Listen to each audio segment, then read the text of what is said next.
The graph of g of x is shown below. What is the remainder when g of x is divided by x plus 1?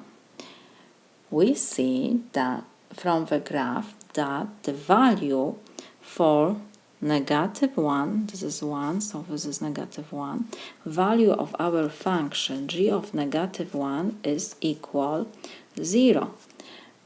Negative 1 is the root of g function. It means that the remainder of g function when g of x is divided by x plus 1 is equal 0, because g of negative 1 is equal 0. So when you divide g of x by x plus 1, the remainder is equal 0. So we can write that remainder is 0.